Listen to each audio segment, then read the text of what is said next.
여러분 선배님께서 박수로 환영해 주시고 네. 이제 안진걸 TV뿐만 아니라 요즘 이제 작고 강한 유튜브들이 많이 생겼습니다. 지금 이제 서울의 소리가 지금 특집 방송하던데 99만 9,950명이 지금 구독해서 50명만 차면 이제 100만 명 선포한다고. 어쨌든 언론이 망해버린 시대에 서울의 소리에 대해서 논란도 있고 범진보 기획진에서도 안 좋아하는 분도 있을 수는 있잖아요. 뭐 그런 취재 방식의 날에 백운종 대표님 막 응징하고 뭐 이런 거 불편한 생각하는 분도 있을 수 있지만 언론이 망해버리고 죽어버린 시대에 그래도 서울의 소리 내용을 보면 경제민주화, 재벌개혁과 노동존중, 우리 평화와 통일을 일관되게 지지하는 분들이 모여 계시기 때문에 큰 힘이 되는 방송이거든요. 그래서 혹시 지금 우리 선생님들 핸드폰 서울의 소리 구독하기 좋아요, 안진걸 TV 구독하기 좋아요 안 됐어요 빨리 해주시고, 지금 또 안진걸 TV뿐만 아니라 인사이트 TV라는 곳도 같이 생중계를 하고 있습니다. 여기에도 지금 많은 분들이 계시지만 벌써 안진걸 TV, 인사이트 TV에 최소 수백 명이 지금 들어와 있어요. 그러니까 이제 시대가 완전히 바뀌어가지고 오프라인에 얼마나 모여 있느냐가 아주 그것도 중요하지만 온라인에서 또는 줌으로 수천 명이 본다면 옛날 이제 오프라인의 숫자가 얼마나 그거하고 그것만 의존할 필요는 없다. 근데 다만 이런 건 있는 것 같더라고요. 집회는 오프라인에 많이 모여야지 위력이 느껴지고 윤석열 정권이 날마다 민주주의와 민생과 평화, 노동과 국민경제를 파괴하고 있는데 그걸 저지할 힘은 된다 이렇게 보고 있습니다. 근데 이제 다만 그 막 절체절명의 상황에서 윤석열하고 막 붙고 막 이런 상황 안에서 만약에 집회를 해야 하는 거라면, 특히 코로나19 같은 상황이면 오프라인에서 강행하는 것보다는 온라인에서 병행하는 것도 의미는 있겠다는 생각을 해봤습니다. 왜냐면 제가 1년 전, 2년 전 코로나 심할 때 어떤 분들은 이제 오프라인 집회를 했잖아요. 코로나 위험에도 불구하고. 근데 저는 온라인에서 해봤거든요. 그때 코로나 위험을 피해서. 그러니까 굉장히 호응이 좋았어요. 온라인으로도 유튜브 한 30개하고 연합해가지고, 그 다음에 줌, 그 다음에, 이거 들고, 예, 이걸 들고 가겠습니다. 줌, 그 다음에 온라인 캔들. 그래서 자기가 들어가서 데모하고 싶은 데를 클릭하면 시민이 누구나 그러면 온라인 촛불이 거기에 켜져요. 그리고 유튜브 딱 켜놓고 그렇게 해서 검찰개혁 언론개혁 집회 한번 했는데 코로나 심할 때 한 10만 명? 네. 오프라인에 다 모이는 건 아니었지만 근데 오프라인에 모이기가 쉽지 않았잖아요. 코로나 때는. 그러니까 이제 굉장히 이제 수단과 방법이 새로워지고 있다 이런 느낌이 많았어요. 물론 이제 너무 절박하고 힘을 보여야 될 때는 오프라인 모여야죠. 특히 윤석열 정권처럼 이렇게 포악한 정권에 맞서서는 유튜브만 봐서는 안 됩니다. 그래서 제가 이제 그런 말도 만들었습니다. 우리 양원관 선배님이 굉장히 아이디어가 많으신데 배규불여일견이라 100번의 유튜브보다 한 번의 배규불여일집 100번의 유튜브보다 한 번의 집회가 더 중요하다. 백문이 불여일견처럼 지금 시대는 딱 그렇습니다. 그래서 저희가 지금 전체적으로 윤석열 정권 들어서 지금 상황을 보면 처음에 100일 때까지는 대부분 그래도 100일 동안은 대선에 패배했지만 그 민심을 존중하고 지켜보자는 의견이 많았습니다. 그래서 100일 동안은 비판이나 규탄. 근데 100일 하는 거 보고 야, 이건 앞으로도 나쁜 짓만 더 할 거다. 그래서 일찌감치 이렇게 퇴진을 들고 나오신 분들이 이제 있었죠. 예, 선생님 고맙습니다. 선생님은 그 맹물인데? 저는 맹물을 좋아합니다. 예, 맹물을 좋아합니다. 상선 약수. 예, 맹물을 좋아합니다. 그래서 별걸 다 아시고. 예, 처음에는 이렇게 이제 뭐 태진이 민생, 태진이 추모, 뭐 내려와라 뭐 윤석열 이렇게 처음에는 규탄해서 그 다음에는 태진. 최근에는 제1야당 대표까지 이렇게 정치공작을 하고 노동자들 지금 간첩으로 몰아넣고 전국 농민의 총연맹 사무총장도 지금 국정원이 대놓고 연행했거든요. 백주대낮에. 다음에 이제 이건 완전 총체적인 정치공작, 불법공작 정권이다. 그럼 타도하자 이렇게 구원 올라왔는데 이게 전 국민의 마음이면 얼마나 좋겠습니다만 안타깝게 계신 선배님들이 너무 잘하겠지만 현재 전 국민의 민심을 이 타도로 모아놨다고 자신할 수는 없습니다. 여론조사도 보면 70대, 60대 분들의 지지가 견고해가지고 그게 평균이 올라갔다 하더라도 그래도 30, 35% 정도 나오잖아요. 그러니까 박근혜 제가 몰아낼 때 탄핵 여론이 75에서 85%가 일관되게 있었을 때 그게 가능했습니다. 반대 여론이 당시에 5에서 15%가 있었습니다. 그 정도면 됩니다. 아직은 타도하거나 탄핵하기에는 조금 힘이 모자라고, 그 다음에 저희들 범 시민사회단체 제야민중진영이 아직 총의가 모아져 있지는 않습니다. 현재 촛불행동을 중심으로는 태진에서 타도까지, 그다음에 부산, 경남, 울산 진보단체들은 심판을 넘어서 태진으로 가야 된다 이런 결의를 하고 있더라고요. 근데 아직 양대 노총이 결의가 안 돼 있고요. 그다음에 이제 아무래도 중도층이나 합리적 진보층을 대표한다는 민변 참여연대 그 전통적인 시민운동 세력들 있잖아요. 제가 참여연대에서 20년이나 일했는데 좀 속상하지만 아직은 퇴진이 결의가 안 됐다고 하더라고요. 그래서 예, 기다리고 있다고 그랬습니다. 그리고 우리 진보연대, 제야민중단체 전선진 진보연대하고 민중행동도 아직 퇴진 결의가 안 돼 있습니다. 강력한 규탄과 심판 이렇게 되어 있는데, 이제 3월, 4월, 5월 되면 지금 윤석열 정권이 한편으로 완전히 날마다 노조하고 노동자 죽이기를 하고 있잖아요. 그냥 탄압이 아니라 아예 깡패, 간첩, 횡령 세력. 아니 정말 그동안 한국 사회운동에서 단 한 번도 그런 군사독재 정권이 우리를 빨갱이로는 몰았지 깡패로 몰지는 않았거든요. 그 다음에 부패사범으로 몰지는 않았어요. 그 다음에 횡령사범으로 몰지는 않았는데 윤미향 의원을 마녀사냥하면서 재미를 봐가지고 그때 윤석열이 진두지휘했습니다. 잘 보시면 윤석열이 조국만 사냥한 게 아닙니다. 물론 이제 조국 사건 논란이 있지만 진보진영 내에서도 자기가 한번 저거 죽여야겠다 생각하면 없는 죄도 그냥 티끌도 태산으로 만들고 없는 죄도 있는 거로 만들어내는데 얼마나 무서웠으면, 그 수사 방식이 얼마나 무섭냐면 그 유명한 신정아 씨가 자서전에 두 윤검사가 번갈아 가면서 나를 압박하는데 나도 모르게 쉬를 하고 말았다라고, 여성으로서는 그런 이야기 써놓기 굉장히 힘들 텐데 써놨습니다. 그 두 윤검사가 윤석열하고 윤대진입니다. 대윤소윤이라고 하는 검찰 내에서 가장 강압수사, 정치수사를 많이 한 자들. 그러니까 그런 수법으로 윤미향 그때 진두지했습니다. 지가 막 이거 국기문란 범죄인 것처럼 막 이야기를 합니다. 또 이제 이번에 대부 무죄 나오니까 또 그 딜려거든 이 한동훈 이 자식이 윤미향 이거 아직 이거 법원이 잘못했다, 가만두지 않겠다 또 그럽니다. 지가. 그러니까 이런 지들이 신이고 지들이 노조가 부패 세력이면 없는 부패도 만들어낼 판입니다 지금. 그런데 경고와 심판을 호소하는 것으로는 안 되죠. 그래서 촛불행동이 너무 성급했다, 태진이나 타도 그렇게 지적하는 운동진도 있더라고요. 그냥 중도층들이 아직 결의가 안 됐는데 그런 지적도 일리가 있다고 봅니다. 촛불행동은 촛불행동이 전체 지금 남한세 운동을 지도하거나 전선을 대표하는 곳이 아니잖아요. 일단 너무 열받아서 못 살겠다, 날마다 나쁜 짓 하는 윤석열, 김건희, 한동훈, 청공 세력, 이상민 세력, 이놈들 진짜 나쁜 세력이라고 절규라도 오자고 모여든 거거든요. 그리고 이제 우리 한국사회운동의 본류들, 우리 노동자, 농민, 시민, 통일, 평화운동 분들하고 다 연계해서 이제 그분들이 태진과 타도와 결의가 되면, 또는 설령 태진이나 타도라는 구호가 꼭 중요한 건 같지 않습니다. 강력한 규탄과 심판과 반격을 가해서 전국적으로 한번 오프라인에 총궐기도 하고 온라인에서도 연계를 하자. 그러면 이러면 촛불행동은 해산하고 발전적으로 거대한 연대체, 예를 들면 윤석열 태진이나 범국민본부, 2016년대는 박근혜 태진 비상국민행동이었습니다. 기억들 하시죠? 우리 김대성 선배님 많이 오셨으니까. 그때 이름 그런데 이제 윤석열 태진을 위한 무슨 범국민 운동본부 이게 만들어져야 될 판입니다. 심판과 태진을 위한.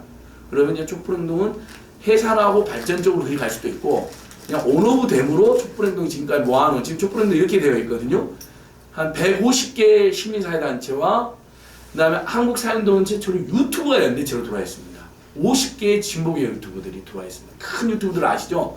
김용민 TV, 빨간 아재, 서울의 소리 이런 데 다 들어와 있습니다. 안진걸 TV, 김성수 TV, 촛불 반장 이런 분. 양홍근 선배 혹시 유튜브 기억하세요? 많이 기억하긴 네. 합니다만 지금 그냥 말씀하신 건 자주 보는 곳이라든지 아니면 기억하는 유튜브들. 안진걸 TV. 아이고, 반갑습니다. 서승만. 예, 서승만 TV. 거기도 들어와 있습니다. 그러니까 연예인이 만든 TV조차도 윤석열 퇴진본부에 들어와 있는 거죠. 촛불행동이라는 곳에. 서승만 TV가 들어와 있습니다. 발언도 하시고 열심히 하십니다.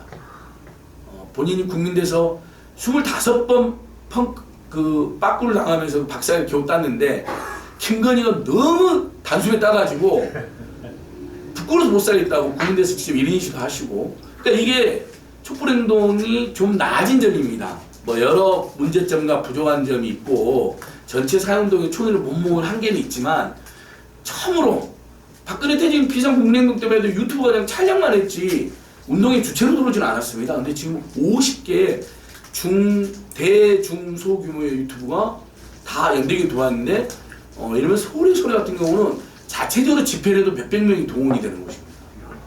놀랍습니다. 그러니까 이제 어떤 일이 있었냐면 저희는 100일 때까지는 지켜봐야 된다. 일단 퇴진은 좀 성급하다 이러고 있는데 그때 먼저 퇴진을 외친 유일한 그룹이 있었습니다. 그게 재밌게도 김용민 목사님 그룹하고 서울의 소리하고 요 옛날 구 정통보수 변희재 시인의 그룹입니다. 그분들은 당선된 다음부터 타도를 외치더라고요. 왜? 윤석열 한동훈 세력은 원래 조작 세력이다. 이제 그 사람들이 이제 박근혜 퇴진이나 탄핵 근거가 됐던 것도 조작이라고 주장을 하는 한계는 있습니다. 뭐 저희가 거기까지 다 동의는 안 되죠. 근데 예를 들면 태블릿 PC2 JTBC가 보도한 거 말고 장시호가 제출한 태블릿 PC2를 담당한 게 윤석열이랑 한동훈이었는데 그건 제가 보니까 상당히 장난을 치긴 했더라고요. 뭐 그 정도는 우리가 윤석열 한동훈이라면 그런지 충분히 할 놈들이니까 박근혜 퇴진이나 탄핵이 근당해서 무효화되는 건 전혀 아니니까요. 예를 들면 100개의 제 중에 한 2개 정도 조작했다면 그걸 한번 들여다보니까 실제로 문제가 있어요. 그건 뭐 지금 우리의 주요 논점은 아니니까. 근데 재밌잖아요. 그 평화나무 옛날 낙검수 평화나무 그 이사장인 김용민 TV의 김용민 씨가 지금 목사가 됐습니다. 한국 교회가 너무 극우화되고 기득권화돼서 본인이 한신대 박사가 됐다고 정식 목사가 됐습니다. 범포 교회에서 담임 목사예요. 그러니까 그분이 신앙이니까 그분하고 변희재 씨네 그룹하고는 당선 며칠 후부터 타도하러 돌아다니더라고요. 이렇게 이거 만들고 굉장히 선도투를 한 거죠. 옛날 말로 하면. 오히려 저는 그때 제가 너무 성급하다. 어떻게 당선되자마자 타도냐 그랬는데 그분들이 어떻게 보면 성견지명이 있었던 것 같습니다. 어쨌든 그러니까 이제 이렇게 층위가 좀 달랐던 거죠. 이미 먼저 퇴진이나 타도를 주장하고 다니던 그룹이 좌우 연합 그룹이 있었고요. 그다음에 촛불행동은 처음에는 비판과 규탄, 대통령 집무실 무리한 이전이라든지 관저 이전에 천공이 개입했다는 이미 그때도 이미 나왔었거든요. 작년 초에도. 그다음에 김건희 특수관계인들이 공사에 불법적으로 개입한다든지. 그러면서 규탄과 비판하다가 딱 이제 100일 때쯤이 한 8, 9월쯤인데 보니까 이게 그냥 뭐 천공 뭐 김건희의 국정 개입 이런 차원이 문제가 아니라 남북 간에 전쟁 나게 생겼고 아예 그냥 역사상 이렇게 친미한 숭의를 일본에 대한 숭배와 미국에 대한 숭배, 숭미 숭의를 동시에 이렇게 노골적으로 한 정권이 없었다. 앞으로 이건 도저히 우리 민족 이름으로도 평화를 사랑하는 시민의 이름으로도 살 수가 없다. 그러면 예를 들면 옛날 독재 정권이 뭐 물가라도 잡았잖아요. 전두환이나 누대 보면 워낙 우리가 타도 운동을 했으니까 당시에 본인들이 또 쿠데타로 집권했기 때문에 그 정통성이 약한 것을 뭐 과외를 금지한다든지 공공요금을 막 틀어막아가지고 그나마 뭐 예를 들어 서민들의 환심을 잘 노력했는데 지금 보시면 알겠지만은 작년부터 고유가, 고물가, 고금리, 고환율 그럼 보통 이렇게 인플레 국면이 되면 공공요금을 다 막아주는데 윤석열 정권은 공공요금 사정없이 인상해서 지난 정부 탓이라고 돌리고 그래서 1월달에 지금 2월달에 1월에 난방비 폭탄이 온 것입니다. 2월달에 지금 전기료도 한 10,000원 안팎 급등해서 올라왔고요. 저도 고지를 보니까 2021년 11월에 분명히 24만 원이었거든요. 그때까지만 해도 버틸만 했어요. 근데 1년 3개월 만에 정확히 48만 5천 원 두 배가 늘어났어요. 그리고 고지서 내용의 에너지 비용이 절반이나 됩니다. 물론 이제 환경운동하는 분들 입장에서는 이참에 좀 에너지 위기에 대응하는 삶의 전환을 하자. 신재생 에너지로 하고 우리도 에너지를 아껴 쓰는 문화로 가자라는 지적을 하십니다. 그건 옳은 말씀이고요. 다만 당장 우선 주장 입장에서 두세 배가 올랐는데 그 삶의 충격은 그게 환경 문제를 해결하자라는 호소로만 해결되는 건 아니잖아요. 그건 중장기적 비전일 테니까. 그래서 이렇게 일반 국민들도 도저히 살 수 없는 지경. 근데 월급은 안 올랐는데 금리가 얼마나 뛰었냐면요. 지금 정확히 문재인 정부 때 0.5% 하던 게 1년 5개월 만에 3.5%가 됐습니다. 3%가 올랐습니다. 그러면 1억의 빚이 있었던 사람이 한 1년에 이자만 300만 원이 이미 내던 이자에 300만 원이 더 나온 겁니다. 가만히 앉아있다가 주택담보대출이 한때 금리가 8%까지 치솟았는데요. 5억 주택담보대출 받은 사람은 한 달에 333만 원 빚을 내야 돼, 이자를 내야 됩니다. 그러니까 도저히 살 수 없는 지경이 된 거죠. 자, 민주주의는 민주주의대로 문재인 정부 죽이기, 민주당의 이재명 죽이기. 민생은 민생대로 완전히 고물가, 고물가, 고환율, 고금리 폭탄에 공공요금 급등까지 앞으로 계속 올리겠다는 거예요. 니들 한번 당해봐라는 기조인 것 같아요. 거기에다가 한반도에서 가장 중요한 평화 통일의 길이 완전히 어긋나고 미국, 일본에 딱 붙는데 그것도 심지어 일본의 하위 파트너로 미국하고 일본하고 대등한 파트너도 아니고 거의 미일 군사동맹의 하위 파트너로 들어가서 언제든지 북한하고 국지전이라도 벌일 기세로 지금 오죽하면 미국이 걱정돼가지고 유엔사에서 정전협정 위반했다고 북한도 위반했지만 남한도 위반했다고 경고를 하고 자꾸 핵무장 이야기하면 한미동맹이 문제 생긴다라고 경고까지 했겠습니까? 미국 입장에서 너무 부담스러우니까 러시아 우크라이나 전쟁도 부담스러운데 한반도에서까지 뭐 이런 지금 상황까지 와 있는 것이거든요. 그렇다면 다시 이제 촛불행동으로 돌아와서 촛불행동이 먼저 열심히 정말 못 살겠다. 하루하루가 불안하고 너무 고통스럽다. 윤석열 생각하면 잠이 안 온다. 소화가 안 된다. 뉴스를 아직도 안 본다. 이런 분들을 중심으로 해서 작년에 10월, 11월 제일 많이 모일 때 제가 약간 뭐 조금 인원을 과장하는 경향이 있잖아요. 기세를 보려고. 그걸 조금 빼도 한 숭례문에서 시청 7, 8분 전 차소로 인도가 다 들어서 그랬으니까 최소 아마 30만 명 정도까지는 지금 모여들었습니다. 제가 한 40만 명 정도 발표한 적도 있는데 이제 연인원이나 누적 인원까지 다 하면 한 3, 40만 명 정도 10월, 11월. 근데 이제 사람들이 이제 또 그렇게 나왔는데도 윤석열이 계속 함부로 하니까 조금 쉬었다 가자. 좀 지쳤다 하는 분들도 있어서 올해는 1, 2월은 조금 상대로 숫자가 줄어들었는데 그래도 10만 명 안팎 2월 달에 2월 18일 그리고 3월 18일에 전국 집중으로 제가 최소 50에서 100만 명을 모아보자. 그때 날도 풀렸고 그 다음에 1, 2월 달에 이 난방비 폭등, 전기료 폭등, 물가 급등으로 그러니까 폭동이라도 일으키고 싶은 심정이 될 거다. 모든 게 폭등했으니까.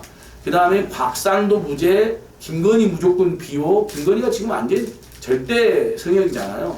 그리고 무조건 이재명 죽이기. 이게 세 가지가 겹쳐져서 일종의 겁난 사법 반란이 벌어지고 있는 건데 그럼 거기에 맞서서 밀란이라도 이루고 싶은 사람들. 그러니까 폭동과 밀란. 근데 그것은 평화적으로, 대중적으로. 그래서 3월 달에 100만 명을 목표로 지금 제가 준비를 하고 있습니다. 여전히 가장 우리 박근혜 퇴진 비상국민행동하고 비교를 해보면 그때는 무려 2,300개 단체가 참여했습니다. 남한 사회운동에서 가장 최대 규모 연대기구입니다. 제가 조직팀장하고 대변인하고 상임위원 처음 들어온 단체까지 막 연락이 와요. 중도적인 단체, 약간 합리적 보수단체도 연락이 오고 뭐 시골 고향 지부 조직, 조그마한 NGO들도 다 연락이 오고 함께 하겠다. 이번에 몰아내자. 정말 좋은 세상 만들자. 근데 그 이후로 문재인 정부에서 많은 실망도 있었고 일부 잘한 것도 있겠지만 개혁도 지지부진하면서 이제 뿔뿔 흩어져 있는 거죠. 그래서 각계 약진하거나 각자 도생하거나 아니면 잘 안 되고 있는 단체들도 있고 그런 상황에서 지금 윤석열 정권을 맞이했는데 노조는 깡패로 부패 세력으로 빨갱이로 그 다음에 시민단체들은 이제 정의경연대처럼 부패 돈을 횡령하는 단체들로 그렇게 직접 이야기를 했습니다. 이자들이 윤석열이 한동 이자들이 정진석이랑 국민의힘까지 아예 열심히 했던 공익단체들의 명예를 다 훼손하고 뭐 이렇게 몰아가고 그 다음에 뭐 촛불 고등학생 단체들은 뭐 저희 홈페이지에다가 이상한 걸 올려놨다. 뭐 북한 찬양 올려놨다. 그래서 고등학생 단체에도 그러니까 윤석열 차 그린 고등학생은 표현의 자유를 짓밟고 촛불 중고등학생 연대는 빨갱이 단체다 뭐라고 뭐 이런 일이 지금 계속 지금 벌어지고 있는 겁니다. 제일 제가 안타까운 것은 뭐 촛불 행동이야 지금 직접 탄압을 받는 건 아니라 그냥 근데 정말 날마다 윤석열이 그냥 입만 열면 요즘 노조 죽이기입니다. 근데 저는 양대 노총이 제대로 대응하지 못하는 것 같아요. 안타깝게요. 아니 너무 거세게 막 밀어붙이고 한쪽에서는 간첩을 해서 지금 수십 명이 연행됐습니다. 간첩으로 수십 명 연행되고 회계장도 내놔라고 난리를 피고 아니 노조가 독립적인 자주적인 조직인데 왜 회계장도를 정부에 냅니까? 정부 지원을 받았으면 회계감사 받아야 되죠. 그건 원래 원칙상 그래 되어 있습니다. 어느 여기 우리 김대희 선배님 좀 어느 단위 노조가 정부 지원을 받지를 않는데 당연히 노동조합은 그냥 조합원한테만 회계장부를 공개하면 됩니다. 우리 박희선 선생님도 정보자활동 열심히 하셔서 잘 알잖아요. 근데 그걸 지금 제출을 압박하고 있습니다. 그리고 마치 모든 노조가 정부 지원을 받는 것처럼 이 자리의 특징이 가짜뉴스를 만듭니다. 엄청나게 퍼뜨립니다. 그리고 난방비도 지금 현수막 보면 국민의 현수막 277만 지원했다고 써져 있잖아요. 정확히 168만입니다. 그리고 가스공사하고 정부가 지원하는 걸 에너지 바우처하고 인원이 중복되거든요.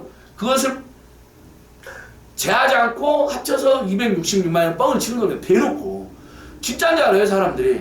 근데 실제 정확히 168만 명밖에 돕지 않고 있습니다. 서민 중산층들까지 다 죽겠다는데 그래서 지금 민주당 소속 지자체들은 전 주민들한테 1인당 뭐 파주만 해도 20만 원씩 지금 난방비 지원 화폐 지역화폐를 지급했습니다. 이런 데는 좀 호응이 좋죠. 그러니까 민주당한테도 제가 정신차려 이야기하는 게 아니 왜 파주시만 하냐. 한 3분의 1에서 2분의 1 가까이가 민주당 소속 지자체 일제히 다 서민 중산층 민중들을 위한 에너지 지원금을 지급하고 그걸로 국민의힘 압박하고 윤석열 압박하고 전선을 그어라. 그러니까 두 가지 전선이 필요하다. 민생, 경제, 노동에서 이 탄압과 무능함에 맞서는 전선과 한편으로는 제1야당을 죽이고 민주주의를 후퇴하고 모든 걸 제한적인 것으로 몰아가고 심지어 이제 문재인도 겨냥했던 거죠. 서해 공무원 사건하고 동해 그 살인마 어부들 사건은. 근데 분위기가 여의치 않으니까 국민들이 호응이 그렇게 있다. 국민들 입장에서는 그걸 왜 이렇게 뒤지지 이런 별 호응이 없으니까 저는 문재인을 향해 가다가 서욱이하고 서훈 2명 구속시킨 상태에서 멈춰 있습니다. 근데 이것도요 언제든지 이 자들이 문재인을 겨냥할 가능성이 있습니다. 안심할 일이 아니죠. 이런 상황입니다. 그래서 저희는 이제 촛불행동은 어떤 의견이냐면 각 단체가 결의를 하고 또 길거리 쏟아나오는데 시간이 걸리잖아요. 큰 조직일수록. 그러니까 저희는 기다리고 있겠다. 이제 2월달 벌써 2월 말이잖아요. 내년이면 3월이면 당선 1년입니다. 그러니까 작년에는 제가 이런 지적이 시달렸어요. 집권 1년 차인데 당선된 지 6개월도 안 됐는데 뭐 이런 거 있잖아요. 취임한 6개월, 3월, 5월달에 취임했으니까 8월달 100일 때 있으니까 그때 뭐라냐면 아직 6개월도 안 됐는데 라는 지적이 많이 받았어요. 심지어 운동단체들로부터도. 아니 일리 있는 지적이 한다니까요. 그래서 저희가 무조건 옳다고 주장하지 않았어요. 아 그냥 못 살겠으니까 나왔다. 그것도 존중해 주라. 여기 지금 여기 있는 분들이 뭐 놀러 나왔냐. 지금 밖에 나가면 차비 들고 식대 드는데 그 어려운 민생경제 위기에도 이분들이 지금 나오지 않았냐. 막 10만 명, 20만, 30만, 40만 그건 저 사람들이 놀러 온 것도 아니고 기분 좋아서 온 것도 아니고 윤석열 때문에 나라가 망하고 국민이 죽어가는 게 보이니까 먼저 나온 사람들이니까 성급하다고만 하지 말고 이해는 또 해주라. 어차피 다 같이 나중에 모일 건데. 그래서 이제 3월, 4월 이때 진보인대나 민중의 힘이라든지 아니 민중행동이라든지 다 결의를 심각하게 논의를 한답니다. 그다음에 진보당 우리 이제 정의당이 요즘 역할을 제대로 못하니까 정의당은 뭐 논의를 하고요. 김건희 특검도 찬성을 안 한다고 하니까 제가 깜짝 놀랐습니다. 저는 정말 너무 큰 충격입니다. 지금 정의당 때문에. 진보당 기본소득당은 지금 정확하게 김건희 특검, 대장동 특검, 이재명 체포 반대 이렇게 하고 전선을 치고 내부 논의에서 노동자 농민들까지 매일처럼 죽이는 윤석열 보내단 이제 뭐 퇴진 뭐 이런 거 결의를 하실 예정이라고 하더라고요. 근데 조금 시간이 걸린다는 거예요. 그러면 뭐 3월, 4월, 5월, 6월 계속 이제 퇴진 대우가 늘어나면 2016년도 박근혜 퇴진 비상국민행동 같은 거대한 범국민 운동체를 봐야 된다 이렇게 보고 있습니다. 그때까지 저희는 전국 곳곳에서 매주 토요일은 전국 곳곳에 촛불 집회를 합니다. 촛불행동 서울만이 아니라요 전국에 100개 가까운 지부가 지금 만들어졌습니다. 예. 그리고 서울의 소리팀도 따로 자기들이 순회를 합니다. 더 탐사팀도 따로 순회를 해서 지역 집회를 활성화시키고 있고요. 요 태극기 촛불 연합도 2월 5일 날 대구에서 대규모로 한 3-4천 모이는 집회를 했습니다. 3월 10일 날 부산에서 따로 일요일 날 합니다. 이 태극기 촛불 연합은요. 토요일 날 촛불 집회 하니까 이 태극기 촛불 연합은 일요일 날 합니다. 민주당이 지금 2월 25일 날 부산 가잖아요. 내일 민주당이 부산 대규모 집회하고 촛불행동은 서울에 대규모 집회하고 이제 아무튼 뭐 괜찮으니까 규탄이든 퇴진이든 타도든 뭐든 곳곳에 싸우자는 겁니다. 지금 당하지 말자. 가만히 있을 때가 아니다. 쏟아져 나오자. 온라인에서 유튜브만 보고 있을 일이 아니다. 사무실 안에서 동료들끼리 막 윤석열 욕하고 있을 때만이 아니다. 행동해야 된다. 이게 저희들 제안이고 3월달부터는 아주 이거 훨씬 더 지금보다 활성화될 거다. 날도 풀리고 그다음에 민생고는 더 심화되고 윤석열은 나쁜 짓을 더 계속해 나갈 것이고. 근데 그럼 이제 지지율도 저희는 지금 35% 안팎을 하고 있죠. 70대 지지율 높아갖고 이게 과대 계상됐다고 판단하고 있는데 이대로 민생고가 계속 심화되고 지금 올해 경제 성장률이 국내 모든 전문기관들이 1.5% 안팎으로 지금 하향 전망을 했습니다. 근데 수출이 지금 12개월 연속 무역 수지 적자거든요. IMF 때보다 더 비상입니다. 그다음에 내수가 물가는 급등했는데 지속적인 경기 침체까지 있는 그래서 인플레이션을 넘어서 스태그플레이션으로 지금 진입했다라는 평가를 합니다. 경제학자들이. 그동안 대한민국에서는 인플레이션은 여러 번 있었대요. 그리고 디플레이션도 있었고. 근데 물가가 고공행진하는데 경기도 침체되어 있는 스태그플레이션은 교과서에만 있었는데 지금 참으로 대한민국 그 단계에 진입했다는 평가를 합니다. 뭐 다수 경제학자는 아닌데 상당수 경제학자들이 그 정도로 지금 황당한 상황이죠. 그러니까 서민들이 돈이 지금 없고 있어도 못 씁니다. 무서워서. 그러니까 이런 상황인데 가만히 있을 우리 국민들이 아니죠. 민주주의, 민생, 평화도 파괴되는데 서민 경제, 중상층 경제도 완전히 죽을 맛이고 요즘 중소상공인들 만나보시면 코로나 때보다 더 어렵단 말합니다. 다 원재료가 완전히 급등해갖고 물가를 올려야 되는데 올리면 손님들이 안 와버리는 거죠.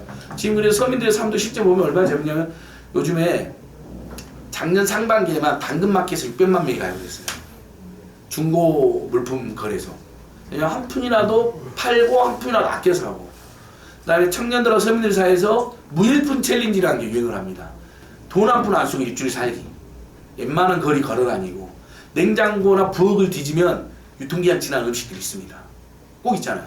그걸 먹고 버티는 거예요. 돈 안 쓰고. 그 다음에 만보기가 엄청 깝니다. 지금 사람들이. 이제 건강에도 도움이 되지만 대중교통비도 아끼고 그 다음에 막 이렇게 만보기 갖고 다니면 포인트를 줍니다. 하루에 잘 한 몇백 원도 받습니다. 그 이제 사람들이 지금 정말 이렇게 가짜 도생을 하고 있습니다. 지금. 엄청 너무 안타까운 상황이죠. 그래서 이런 전망에 의하면 저희들이 봤을 때 3월달, 4월달부터 윤석열 퇴진 또는 규탄 범국민운동이 지금보다는 더 활성화될 거다. 그러면 박근혜 퇴진 비상공동 같은 전국적 연대기구를 꾸리자. 촛불행동이 제안해놨고 얼마 전에 이제 우리 함세웅 신부님이라든지 원로들이 비상시국회의 검찰 독재 전쟁위기, 그러니까 검찰 독재를 분쇄하고 또 한반도의 전쟁위기를 분쇄하는 것에 우리 모두 나서야 된다. 그러니까 민생경제위기, 전쟁위기, 민주주의의 핵심이 검찰 독재위기 이 세 가지를 규정을 하시고 시국회를 지금 제안해 놓은 상태입니다.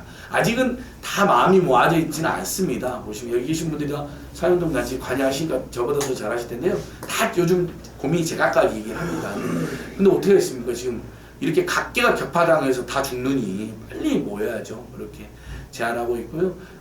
아무튼 지금 아까 말씀드린 것처럼 박근혜 퇴진 비상국민운동 발전한 건 50개에서 100여 개 유튜브가 저희 연대체에 들어와옴으로써 온라인을 그 언론은 보도를 안 해주잖아요. 근데 온라인에서 제가 대규모 10월달, 11월달 대규모 촛불 했을 때 제가 온라인 유튜브 누적 시청자를 숫자를 헤아려 봤거든요. 1000만 명 안팎이 됩니다. 예를 들면 10월 20일 날 전국 집중 촛불 집회를 했다. 그러면 오마이TV로 생중계한 걸 누적해서 본 사람이 100만 명, 뭐 서울의 소리에서 그걸 본 사람이 50만 명, 빨간 아재에서 그걸 본 사람이 40만 명 이렇게 쭉 합쳐보니까요. 아까 말씀드렸잖아요. 자, 오마이TV, 서울의 소리, 팩트TV, 빨간 아재, 김성수TV, 뭐 안진걸TV 해서 한 5, 60개 되거든요. 갑자기 이제 또 뭐 황기자TV 여기 계신 분들도 다 아는 요즘 굉장히 잘 나온 유튜브 많습니다. 너무 다행입니다. 보수들 유튜브에 뭐 극우하고 보수들 유튜브 많이 갔었잖아요. 그래서 그쪽이 훨씬 많거든요. 아직까지도. 근데 제가 많이 따라잡았습니다. 오마이TV 구독자가 지금 141만 돌파, 매불쇼가 100만 돌파했고 오늘 서울의 소리가 지금 아까 100만 돌파 지금 특집 방송하고 있더라고요. 백운종 대표랑 김용민 목사랑 이분들 아마 지금쯤 100만 됐을 겁니다. 아까 50명 모자라다고 올라왔더라고요. 99만 9,500 아니 9,950명이 이제 구독자. 아직 100만 안 됐나요? 아 넘었나요? 네. 자 박수 한번 보내주시죠. 그러니까 이제 설령 서울의 소리에 대해서 평소에 마음에 안 든 게 좀 있었다 하더라도 지금은 일단 그런 것 뒤로 하고 그래도 민주주의와 민생과 평화의 편에서는 채널이라면 조금 아쉬운 점이 있다 하더라도 그냥 우리 지금 하나 돼야 됩니다. 서울의 소리. 그 다음에 아까 팩트TV도 거기도 대한언론으로 지금 굉장히 무럭무럭 잘하고 있는데 거기도 한 80만 구독자 되고요. 뭐 박시영TV도 유명하고요. 서승만TV도 한 20만 되고 지금 안진걸TV는 현재 8만 명 돌파해갖고 지금 9만 명을 하고 있습니다. 예, 또 요즘 저 종교인 중에 촛불행동의 스타 목사님 한 분 계신데 양희삼 목사님도 그분도 한 7만 구독자쯤 되신 거니까 다 이제 단체나 개인들이 유튜브를 다 만듭니다. 그 다음에 무슨 틱톡이라든지 이런 데도 진출합니다. 상당히 유튜브 쪽에서 우리가 쭉 밀렸거든요. 극우하고 보수한테. 지금 상당히 그래도 균형을 잡아놨습니다. 100만 구독자 10개 만들어요. 예? 100만 구독자 10개. 예, 그러니까 10개 정도가 있어요. 아직은 그러니까 제가 지금 100만이 넘어가는 데가 김호준의 다스베이다. 최근에 김호준 뉴스공장 쫓겨났잖아요. TBS에서 김호준의 겸손이 힘들다. 여기가 아까 125만, 130만 됩니다. 그 다음에 오마이TV, 매불쇼, 서울의 소리 100만 넘어. 그다음 TBS까지 6개밖에 없어요. 범진보 경증. MBC까지만 포함하면 7개밖에 없습니다. 근데 MBC하고 TBS는 또 제도 언론이니까 저희가 운동단체를 할 수는 없잖아요. 그나마 범진보 개혁 이슈를 많이 다루는 데는 현재 김호준께 2개, 서울의 소리 오마이TV, 매불쇼 5개밖에 없습니다. 또 매불쇼는 약간 엔터테인 쪽이 좀 센데 진짜 근데 저쪽은 엄청 많습니다. 뭐 신의 한수부터 시작해서 뭐 따따따 협도 해갖고 막 그 말도 안 되는 거 나쁜 놈들 가로세로 연구 저런데 막 몇백만입니다. 얼마나 안지고 지금 100만 가고요. 양희삼 목사님도 100만. 예, 고맙습니다. 아무튼 노력하겠습니다. 이제 요게 새로운 이제 자산인 거예요. 그래서 오프라인에 모인 사람은 분명히 3, 40만이었는데 이틀 동안 주말 끼고 이렇게 사람들이 보는 거예요. 밖에는 못 나왔지만 아직도 코로나 걱정, 뭐 물가 걱정 때문에 근데 다 온라인에 본 거예요. 합쳐보니까 1000만 명 가까이 보셨더라고요. 이 진보계 유튜브들 다. 물론 이제 중복되신 분도 있겠지만 그 정도로 요즘 유튜브가 굉장히 역동적인 공간이다. 물론 문제도 있습니다. 유튜브들끼리 막 싸우는 사람들도 있고 별별 여러 문제도 있지만 그래도 진보 우리 한국 진보인데 큰 동력과 힘이 되고 있다. 이렇게 보고 있습니다. 그래서 일단 내일 저는 또 광주 촛불집회 갑니다. 저도 그래서 내일 광주로 내려가고요. 일단 뭐 불러주는 곳이 있으면 지금 아까 말씀드린 서울의 소리 팀도 전국 순회해가지고 집회를 하고 있고 해외 촛불행동도 지금 뭐 도쿄, 파리, 뭐 뉴욕, 토론토에 했고 저번에 옛날 박근혜 퇴진 비상국민행동 때 해외 교포들 나선 것처럼 해외 촛불행동 지부도 한 3, 40개 지금 생겼습니다. 그래서 교포들하고 얼마 전 일본 도쿄에서 수백 명에서 집회했습니다. 유사님 퇴진 집회. 그러니까 이제 요것도 이제 확산되고 있습니다. 근데 촛불행동이 아무리 잘 돼봐야 한계가 명백합니다. 촛불행동도 잘 돼야 되지만 어쨌든 지금으로서는 퇴진운동의 중심이니까 제일 중요한 건 우리 노동자, 농민, 시민단체들이 대거 빨리 이 퇴진 대열에 또 길거리로 나와가지고 이 투쟁을 이끌어 주셔야죠. 저는 그러면 촛불행동에 제가 그런 제안을 드렸습니다. 촛불행동 지금 대표단이나 집회원단은 전원 사퇴하고 그분들이 들어와서 다 하게 하자. 우리가 먼저 하는 게 뭐가 중요하냐. 지금 빨리 대한민국과 국민들과 평화를 지키는 게 중요하지. 그럴 준비가 충분히 되어 있습니다. 그래서 선생님들께서도 촛불행동에 대한 고언도 많이 해주시고요. 또 집회도 나오셔서 비평도 해주시되 지금 아직 거리 투쟁이 안 나오시는 분들한테는 그래서 같이 하자. 이제 나올 때 됐지 않냐. 진짜 이제는 1년도 안 됐는데라 논리도 없어졌어요. 벌써 집권 2년 차죠. 그다음에 3월 9일이면 당선으로부터 1년입니다. 그리고 취임으로부터 10개월이에요. 그럼 이때 원래 정권은 모든 정권이 6개월에서 1년에 가장 힘이 세고 그때 이미 그 정권의 본질이 다 드러납니다. 근데 윤석열 정권 여기 계신 분들이 더 잘하시잖아요. 역사상 이렇게 전두환도 대우 다음으로 심지어 박근혜 이명박보다 더 사과하고 더 무능하고 더 포갑적입니다. 그리고 박근혜 이명박도 못하는 짓을 합니다. 이렇게 노골적으로 노동조합과 농민단체와 시민단체를 간첩으로 몰고 깡패로 몰고 횡령사범을 문다니까. 지금 부패 횡령사범 몰고 있다니까. 진짜 기가 막혀가지고 제가 잠이 안 올 정도라니까. 제가 20년 동안 그래도 참여했는데 희망제작소 이런 데서 일을 했는데 시민단체 정부 지원 거의 안 받거든요. 받지도 않거든요. 일부 단체들 외에는 받지도 않는 단체들이 횡령사범을 모는 거예요. 세금 받아먹고 횡령했다고. 뭘 받아야 횡령을 하죠. 대부분 세금 지원받는 단체는 여러분 아시다시피 어떤 단체냐면요. 복지단체, 그 다음에 자원봉사단체, 그 다음에 장애인단체, 뭐 노인 나는 이런 데는 지원을 받아갖고 되죠. 근데 그분들도 무슨 횡령을 했겠어요. 다 어차피 대부분 사업비로 쓴 것뿐인데.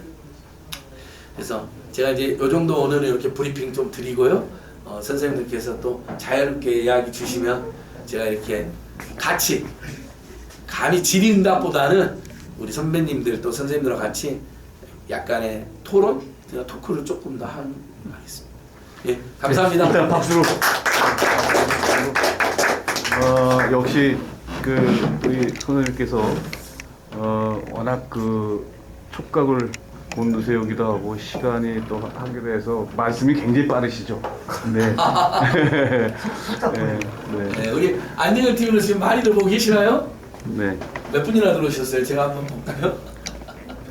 30분. 와. 네? 그렇죠. 제가 말씀드렸잖아요. 여기 모이신 분도 많이 보였지만 네. 안 왔지만 유튜브를 함께하는 분들 다 우리 동지잖아요. 그렇죠. 130명이 안진걸 TV에서 130명 보고 있어요. 그러니까 그분들은 오늘 우리 선생님께 이수정 선생님께서 네네네. 주체단체 소개를 한 번만 잠깐 해주십시오. 여기 있는 분들은 네네. 알지만 지금 네. 안진걸 TV에서 130명, 네. 그다음에 인사이트 TV에서도 몇 명 보고 있는 두 군데에서 보고 있으니까 네네. 간단히 소개해 주시면 좋을 것 같아요. 저희는 뭐 네. 네. 대한민국의 민주주의 너무나 엉터리를 가고 있지만 지구촌 민주주의 바라보면 더 엉터리를 가고 있죠. 지금 훌륭한 그 윤석열이라는 친구는 지금 집권한 지 8개월 만에 먼저 달 1월 달에 민주주의 지수 발표한 곳이 있는데 후퇴했죠. 예. 네. 8개월 만에 8단계 떨어졌습니다. 예. 한 달에 한 단계씩. 민주주의 순위가. 예. 아마 이제 2월 달 됐으니까 아마 24일에서 25일 갔을 겁니다. 문재인 정부 때 16이었거든요. 예. 그래서 이렇게 많이 민주주의가 떨어지고 있다. 그 이유는 지구촌도 굉장히 민주주의가 우려하는 시스템이 되어 있구나. 예, 이런 그 우려되는 근본적인 문제는 어디인가.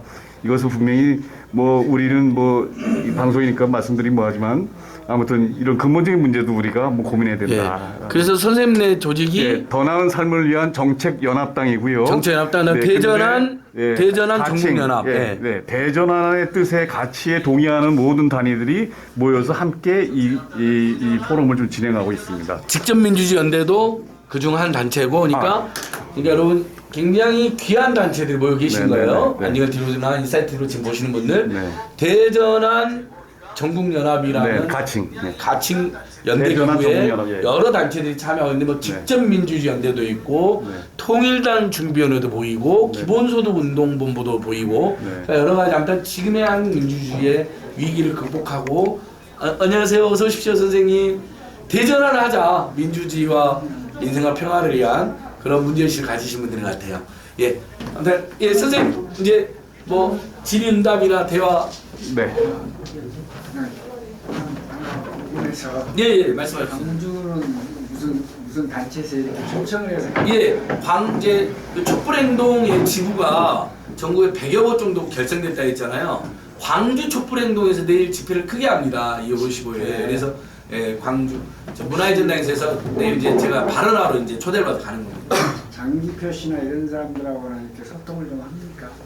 아유 그분은 국민의힘당에 가갖고 놀고 있지 않나요? 그래서 소통하기. 변절했잖아요. 오늘도 이제 28일 날 강주를 가더라고요. 네. 아니 그러니까 저희는 설령 국민의힘당 몸을 담았다더라도 요즘 이재호 전 의원은 윤석열 비판에 완전히 선봉에 서 있잖아요. 박지원이랑 같이 저는 국정원장 방송하면서 그런 분들이라면 제가 모셔서 이야기도 들어볼 수도 있고 집회 한번 나오셔서 발언하시라. 제가 이런 이야기도 드렸어요. 박시영 TV에서 만나서. 여러분 이현주 전 국회의원 있죠. 꼴보기 싫은 이야기 엄청 하고 다녔잖아요. 요즘 국민의힘 내에서도 유승민이 대표 후보를 사퇴하면서 뭐라고 사퇴를 했냐면요. 폭정에 맞서 싸우겠다 했어요. 원래 같은 당끼리 뭐 갈등이 있어서 그만둘 때 그런 표현 안 쓰잖아요. 예를 들면 민주당에서 국민의힘당에서 정의당이 쌈날 때 예를 들면 뭐 당내 민주주의 훼손됐다 뭐 이런 얘기 많이 들어봤지만 폭정에 맞서 싸우겠다 시민들과 함께 이런 거 처음 봤을 거예요. 그것도 유승민에게서. 그러니까 거의 유승민, 이현주, 이재호 등은 윤석열 정권은 이거 오래 못 간다. 그 안에서 그렇게 판단한 것 같아요. 왜냐하면 실제 윤석열 핵심 세력 윤핵관, 김건희 핵심 세력 김핵관, 정치검찰 핵심 세력 검핵관, 천공 핵심 세력 천핵관 이 4대 조직이 사실상 이 정권을 장악하기 위해서 무속, 비선, 무능 통치를 하고 있는 거거든요. 그리고 자기들 눈에 마음에 안 들거나 믿음이 조금은 안 되는 심지어는 무속인이 점쳤는데 제가 배신할 상이다. 그럼 무조건 짓밟아 버리는 거예요. 그게 바로 나경원입니다. 요 나경원 이야기 제가 3분 할게요. 한국 정치에서 가장 코미디 같은 일이 지금 나경원 짓밟은 겁니다. 자 여기 계신 분들 그다음 한국 정치에서 최악의 정치인 꼽으라면 우리가 전두환 노태우로 이명박 박근혜도 꼽지만 어쨌든 지금도 언저리에서 감옥 가고 심판받은 사람 말고 정치판에 살아남아있는 최악의 정치라면 많은 사람들이 나경원 꼽거든요. 이념적으로도 매우 극우적이고요. 살아온 행보도 전형적으로 엘리트 냉정 기득권 세력을 대변하고 있습니다. 그 다음에 민족의식으로도 보면 본인이 자위대 기념식에 가는 것을 자랑스럽게 생각하니 내놓은 정말 친일 매파 그래서 별명이 나배잖아요. 그리고 비리도 굉장히 많습니다. 아들 비리, 딸 비리, 사업 비리 뭐 그래서 저희들이 14번 고발했었고 나경원이 저를 형사고소했는데 무혐의 되고 1억이나 되는 민사소송했는데 제가 이겼잖아요. 근데 우리 같은 사람이 나경원 연구자가 봤을 때 나경원이 최악의 정치고 퇴출 영순이었는데 그리고 본인은 윤석열 당선에서 발에 땀이 나도록 뛰었다고 그렇게 윤석열을 찬양하고 다니거든요. 페이스북 보면. 근데 윤석열과 김건희가 보기엔 나경원도 마음에 안 드는 거예요. 뭔가 자기 정치할 것 같고 배신할 것 같으니까 나경원을 짓밟아가지고 못 나오게 만들어냈잖아요. 이 정권이 지금 이런 짓을 하고 있습니다. 내부적으로는 불법 무단으로 경선을 개입해서 완전히 국민의힘을 윤석열 앞잡이 정당, 김건희 비호 정당으로 만들고 밖으로는 문재인을 죽이고 이재명 죽여서 어쨌든 민주주의에서 견제세력 핵심인 야당을 짓밟아버리고 그러면 본인들이 5년 내내 통치하고 정권 재창출하는데 큰 문제가 없다라고 해서 큰 착각에 빠져 있는 거죠. 그 생각을 실제 하고 있습니다. 용산 관계자들의 말에 하면 문재인하고 이재명 우리가 죽이고 구속시키면 한국 야당이나 저항세력이 무너진다 이런 착각을 하고 있대요. 그렇게 되지도 않겠지만 설령 문재인 이재명이 감옥 간다 그래서 우리 국민들이 가만히 있겠습니까? 그건 그거고 그것 때문에 분노하는 사람 분노하는 데 나올 거고 그거에 대해서 분노가 덜한다 하더라도 그런 행태에 분노하는 사람들은 다 길거리 나와서 이 정권을 충분히 무너뜨릴 수 있습니다. 장기표 씨는 지금 여의도에 물론 본인 돈은 아니겠지만 사무실을 갖고 일주일에 한 30명씩 모여서 창당을 하려고 준비를 하고 있는 걸로 이제 알고 있습니다. 국민의당에서 나와가지고요? 국민의힘에서 나와가지고? 그것이 윤석열을 위한 당을 만들려고 해요. 윤석열. 그러니까 그렇게 들었어요. 일주일에 한 표씩만. 그러니까 아니 장기표 선생이 윤석열 이거 잠깐 내가 가담했는데 정말 실수했다. 내가 끌어냈는데 앞장서겠다 그러면 지금 우리가 변희재 씨라든지 뭐 옛날 이 윤석열 한동훈 타도운동에 나오는 이제 정통 보수 그룹은 턴라이트, 미디어워치, 변희재 씨, 강림 그 동네 엄청 유명한 사람들입니다. 최대집 전 의회장까지. 이 사람들이 일관되게 정치검찰의 조작수사에 문제점을 지적한 거예요. 노무현, 한명수 이분들이 주장하면 박근혜, 최순실 문제는 있었지만 조작이 심했다. 그러니까 큰 문제가 있었다는 인정을 해요. 농단급의 문제가 있었다는 인정하지만 윤석열 한동훈을 수사하는 그러나 상당한 조작 과정이 있다는 거예요. 그걸 우리가 여기서 논할 필요는 없습니다. 제가 소개만 해드리는 거예요. 그리고 이재명 수사, 문재인 수사도 다 조작이라고 주장을 하는 거예요. 그러니까 거기서 우리랑 접점이 생긴 거죠. 정치검찰의 조작 수사의 전문가들이다 이 사람들이. 그리고 그런 정치검찰은 타도해야 된다. 윤석열 한 놈이 타다야 된다고 이제 나선 거잖아요. 아니 우리가 이분들하고도 연대를 하는데 장기표 선생님이 윤석열 문제점 지어가 나오면 못 만날 이유가 없죠. 근데 문제점이 윤석열을 위한 정당을 만든다니까 그러면 이제 영영 못 만나는 거죠. 오늘 주제는 사실은 우리 안익원 선생님 모신 이유는 우리 가지고 있는 이 자본 시스템 안에서 어떻게 하면 진보 언론 환경을 더 확대할 수 있을까? 네. 예, 이런 주제로 제가 그 주제도 있었죠. 네네. 그래서 제가 오늘 일부러 유튜브 이야기를 많이 해드린 네. 겁니다. 예.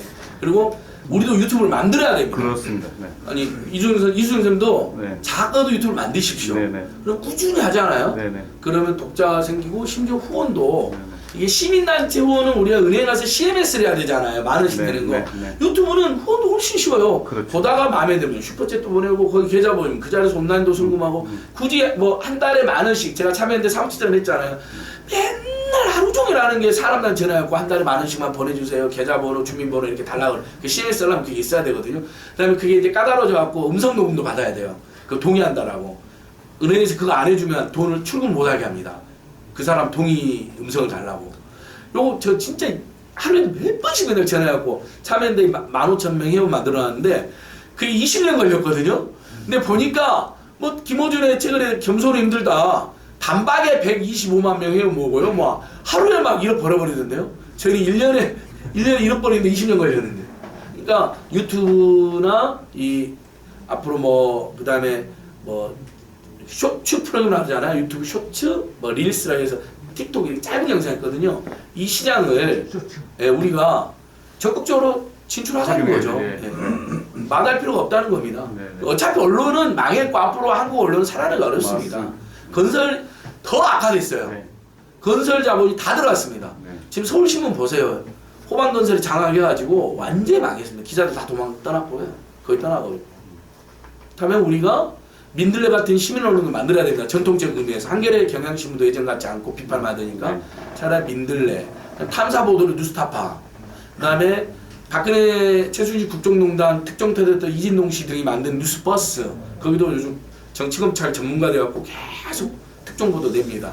그다음에 이제 정통적으로 우리 뭐 민중의 소리, 프레시안, 그다음에 제일 그래도 옛날이랑 비슷하게 버티고 있는 데가 오마이뉴스입니다. 예.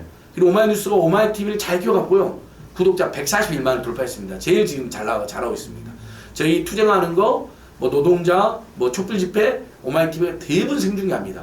제도 언론 중에는 가장 적극적으로 합니다.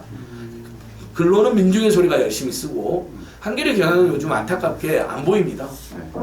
여기 계신 분들 더 잘하시겠지. 이미 많이 절독도 하시고 구독도 끊으셨을 텐데. 근데 이제 거기에다가 우리가 유튜브 우리도 만들어가지고 한 지금 진보개혁진 유튜브 한 200~300개 되는 것 같아요. 다 합치면 구독자 한 500만에서 1000만 될 겁니다. 물론 중복되어 있지만. 예, 선생님. 예, 제가 이제 그 국회 방송을 갖다가 가끔가다 이제 예. 보는데 지금 현재 그 국회 방송을 갖다 보면 거의 그 일반적인 케이블 방송하고 거의 똑같거든요. 이 국회 방송이라고 그러면 이제 입법 기관에서 만든 방송이고 그다음에 국민의 세금으로 국회 방송을 운영하고 있는데 그 방송은 저는 이제 제가 생각하기에 진짜 입법에 관한 그 전문 채널로서 입법에 대한 것만 프로그래밍화해서 보여줘야 된다라고 저는 생각을 합니다. 근데 그런 부분에서 이제 제가 이제 생각은 갖고 여러 사람들한테 얘기를 해봤지만 제가 힘이 일천해서 추진력이 없는데 네. 우리 안진걸 선생님께서 이제 그 국회 방송에 대한 프로그램을 한번 보시고 그거에 대한 입법 전문 그 채널로서 예. 거듭나게 한다면 그리고 거기에서 생성되는 여러 가지 그 이 채널이나 이 유튜브 같은 이제 요새 보면 법률적인 게 많은데 네. 그게 이제 국회 방송에서 하게 되면 이제 그 민주당이나 제일 여당 야당이 서로 이제 분쟁이 되고 서로 토론도 하고 여러 가지 부분이 있을 수 있지 않습니까? 그런 부분들을 갖다가 정확하게 국민들한테 전달할 수 있는 그런 채널이 필요하다. 예. 저는 그런 게 좀 필요하다고 생각하는데 앞으로 그런 쪽에서 좀 힘을 좀 써주시면 고맙겠다는 아, 맞습니다. 예. 국회 방송은 진짜 안타까운 게 민주당이 지금 장악한 국회잖아요. 근데 국회 방송은 완전히 옛날 거의 안 보는. 그렇죠. 그리고 뭐 예를 들면 입법 정보를 주긴 주는데 국회 이슈 토론, 제가 얼마 전에 국회 방송 토론 갔다 왔습니다. 난방 문제로. 근데 거의 안 봐요. 안진걸 TV도 안 보더라고요. 유튜브 500명인가 봤더라고요. 저희는 그래도 어저께 신정훈 의원 나와서 양곡관리법 개정 이슈 필요하다. 그 농업 전문가 있거든요. 신조원 옛날에 미문화원 점거농성도 하고 고대 8학번. 그래도 몇천 명 봤거든요. 근데 1시간 동안 난방면 토론하는데 500명이 뭡니까? 그 정도로 미활성화되어 있는 거예요.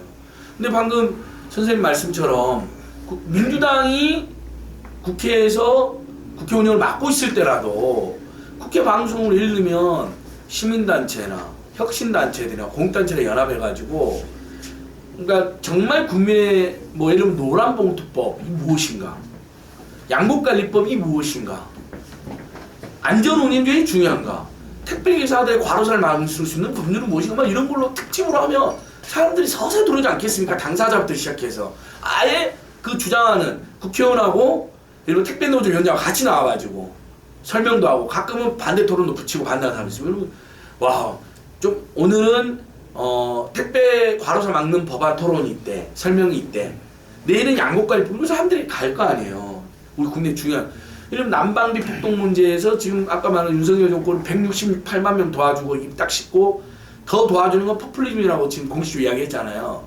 근데 국회 방송에서 다른 나라는 어떻게 도와주니 보여주는 거 독일은 12월달 가스비를 정부가 대신해 줬습니다. 독일 국민 전체의 가스비를 독일 정말 우리가 이제 보통 우리 한국 진보진영 프랑스를 많이 주목하는데 요즘은 독일을 주목해야 됩니다.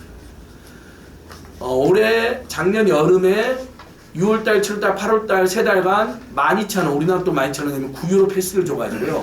모든 대중교통을 무료로 이용하게 줬거든요. 슐츠가 3인당 정부대 총리가 그 사람이 유명한 발표를 하더라고요. 요건 단순히 고유가 고물가의 지원이 아니다. 한번 차를 놔두고 다 전철 대중교통 한번 이용해 보시라고 국민 여러분. 삶의 그 방향을 한번 바꿔보자. 왜 우리 맨날 차를 타고 다니고 기름 펑펑 쓰고 환경 파괴하고 에너지 위기에 시달려야 되고 독일 정부도 맨날 기름 뭐 러시아로부터 가스하고 기름 사오는데 쩔쩔 매야 되냐. 그냥 재생에너지로 가고 우리 국민들의 에너지를 거의 안 쓰는 방향으로 가보자. 정부가 돕겠다. 3달 내내 대중교통 한번 이용해 보셔라. 나중에 아예 차 놔두고 다니자. 이제 대중교통이 좋잖아요. 이렇게 발표를 하더라고요. 대단한 거죠. 아마 우리 대전한 전국연합이 꿈꾸는 그 이상이 거의 요즘 독일 정부가. 그리고 더 나아가 국민이 살기 힘들다고 그러니까 베를린 정부는 최근 5년 동안 임대를 동결시켜 버렸어요. 베를린 시정부가. 건물주들이 너무 올린다. 세입자의 권리가 잘 보장되는 독일인데도 거기에도 건물주도 올리니까 5년간 뭐 거의 공산주의 정책이라고 할 수 있죠. 함께 살자. 임대로 동결 못 올려. 우리나라에서 했으면 건물주들이 폭동 일으켰겠죠. 민중들도 못 일으키는 폭동을 우리나라 가진 자들은 많이 일으키잖아요. 실제로. 그리고 더 나아가 독일 정부가 이번에 작년 12월 달 한 달치 아예 얼마나 힘드십니까 국민 여러분하고 가스비를 대신해 줘버린 거예요. 우리는 상상도 할 수 없는 정책이 나왔는데요. 근데 이제 요렇게 요런 걸 예를 들면 국회 방송에 보여줌으로써 국회에서 추경 논의를 활성화시켜주고 지금 추경 정의당하고 민주당에서 추경안 하자는데 정부가 절대 안 된다잖아요. 그러니까 맞습니다. 민주당이나 야당이 운영하고 있는 지자체나 지방의회, 국회 방송 같은 데라도 달라져야 됩니다. 다른 걸 보여. 그래야 국민들이 신뢰를 해서 국민의힘 같은 자들이 아니라 그래도 민주당이나 진보당이나 정의당 같은 데 더 힘을 실어줄 텐데 잘하는 데도 일부 있습니다. 우리 경기도 파주시 이번에 난방비 1인당 20만 원 그것을 지역화폐로 그러면 대기업에서 못 쓰기 때문에 동네 상공인들 지역경제 살아나고 그다음에 시중에 돈을 푸는 방식이 아니라 생필품을 사는 포인트만 준 거기 때문에 인플레를 압박하는 일도 없는 거죠. 통화가 막 늘어나는 건 아니까 꼭 생필품 사는 포인트만 준 거니까요. 그렇게 해서 매우 잘한 정책이라는 평가를 받습니다. 저기 다시 그 윤석열 퇴진에 대한 얘기 좀 돌아가서 실제로 윤석열 정부 내지는 구체적으로 윤석열이 지금 그러니까 우리가 생각하는 윤석열의 그 본래 모습이 무엇일까라고 하는 문제 의식이 좀 있을 수 있을 것 같아요. 좀 이렇게 처음 검찰총장 되고 뭐 또 뭐 이렇게 되어가는 과정에서 윤석열의 진짜 모습에 대한 문제 의식이 좀 있어요. 그래서 그것에 대한 그 하나하고 그래서 이제 요 모양이 됐을 텐데 그 진짜 예. 모습이 무엇이었기 때문에 이 상황에 있는지. 그다음에 또 하나는 퇴진의 과정을 이렇게 하면서 국면마다 있을 텐데 누가 그러더라고요. 저거 언제 진짜 퇴진될까? 좀 예측에 대한 저한테 질문을 좀 하더라고요. 맞습니다. 그래서 그 문제 두 가지 예. 윤석열은 아주 어쨌든 문제된 인간이죠. 정말 보면 지금 이제 다 확인됐지만 매우 극우적이고 매우 폭력적이고 매우 무식하고 매우 독단적이고 매우 무능한 인간입니다. 근데 원래 정치검찰은 국정원을 싫어합니다.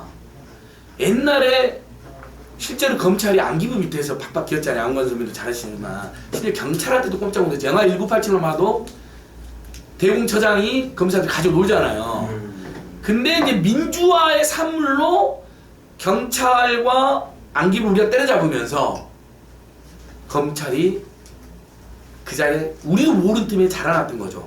근데 국정원 댓글 수사할 때 당연히 윤석열이는 국정원이 그동안 검찰위에서 검찰보다 더 권한을 행사하고 또 지들 짓밟았던 역사도 있었으니까 그것까지 꼴배기도 싫어서 이참에 한번 수사를 한 겁니다. 그리고 사람에 충성하지 않고 조직에 충성한다 그랬는데 조직에 충성한다는 말을 우리가 빼먹어버린 겁니다. 말해보면 조직에 충성한다 되어 있는데 그러면서 정의로운 검사라고 완전히 착각을 해버린 거죠. 그때 박근혜가 당선된 것에 대한 충격이 너무 커가지고 그렇잖아요. 이명박이 5년 동안 너무나 나쁜 짓을 당연히 정권교체될 줄 알았는데 박근혜가 돼버린 거예요. 그때 많은 사람들이 멘붕에 저도 일주일간 집에는 안 나갔는데 밖에를 그래서 그때 근데 국정원이 불법 댓글 공작이 밝혀졌잖아요. 그러니까 사람들이 그게 피를 엄청 꽂힌 거예요. 당시에 김어준 씨도 큰 실수했죠. 부정선거라고. 그래서 김어준 씨가 음모론자라는 딱지가 다 받아다니는 계기가 된 겁니다. 뭘 부정선거라고? 문재인이 떨어지고 박근혜가 될 선거가 당시 부정선거라고 해서 다큐멘터리를 만들었습니다. 그 주장은 결과적으로 틀렸다고 저는 생각하는데 그 주장을 지금 누가 하는지 아시죠? 황교안이 갑니다. 황교안이는 핸드폰 벨도 부정 이렇게 울린답니다. 근데 그 이야기 많으니까 황교안이하고 누굽니까 저 KBS 앵커 출신인데 민경욱이하고 트럼프랑 막 연대하러 돌아다니는 트럼프도 부정선거 주장하니까 아주 황당한 인간들이죠. 근데 그때 이제 맞다 이것 때문에 우리가 졌구나. 이제 부정선거는 결과적으로 올바른 주장이 아니었으니까 내두고 어쨌든 근데 국정원이 그다음에 사이버 사령부가 국방부 이런 자들이 총동원돼서 불법 댓글 공작한 건 사실이잖아요. 이것 때문에 우리가 선거 졌다라고 픽이 꽂힌 거죠. 그때 그걸 수사한 게 윤석열이니까 그리고 자천도 이렇게 압박도 받으니까 그때 많은 사람들이 걔를 영웅으로 알고 또 미안한 마음 갖고 있었던 거예요. 근데 박영수가 원래 이 정치검찰의 대빵이고 부산저축은행 불법 부실 대출도 다 덮어줬고 BBK 특검 때 윤석열이 가서 이명박한테 면죄부 준 사람인데 그런 건 우리 다 그런 정보도 부족했을 뿐만 아니라 나중에 다 확인된 건데 그다음에 최은순, 김건희 당시에 봐줘갖고 징계도 당하고 굉장히 그냥 너저분한 놈인 거예요. 검찰 중에서도 측근들 몇 명만 챙기고 윤대진, 윤희진이 비리 있으니까 전화해갖고 무마시키고 이런 일만 해온 사람인데 그 국정원 그거 하나 갖고 우리가 다른 거 모르니까 또 알아도 그게 눈에 안 들어와가지고 그때 먹는데 박영수가 딱 보니까 너 와서 수사해라. 지 부하니까 제일 말 잘 들으니까 부산은행 불법 부실 대출이 대장동 비리의 시작이 됐는데 그때 그 불법 브로커가 구속될 위기에 있었는데 수사 담당이 윤석열이었습니다. 변호사가 박영수고요. 그 변호사 박영을 연결시켜준 게 김만배입니다. 그래서 대장동 일단 그때부터 살아남고 잉태가 된 겁니다. 그러니까 시작이 거기서 그것 된 건데 그 우리 그때 몰랐잖아요. 몰랐고 알았어도 그래도 박근혜에 맞서서 국정원 댓글 수사하다가 또 국정원 워낙 나쁜 놈들이니까 이명박 때 원세훈이가 맨날 막 간첩 조작하고 그랬잖아요. 서울시공. 그러니까 이제 우리는 이제 박근혜 국정원 너무 치가 떨리니까 윤석열 거기에다가 특검 때 그 자들은 정치검찰로서 이미 촛불신명이 일어나니까 성향으로는 극우 성향이고 박근혜 성향인데도 불구하고 이렇게 엮여갖고 윤석열 그 김건희 녹취록 말고 윤석열 녹취록도 하나 더 있습니다. 이거 우리 국민들 거기 보면 놀라운 말 합니다. 아 박영수 검사님은 나를 불러서 맨날 술을 먹여 3년 하시면서 얼마나 특수한 게인지 지가 이야기하고요. 박근혜에 대해서 이 변희재 씨네 그룹이 그런 지적을 할 만한 표현을 씁니다. 아 박근혜는 딱 뇌물 받은 거로 엮어서 계속 소환하고 그런 대통령을 못해.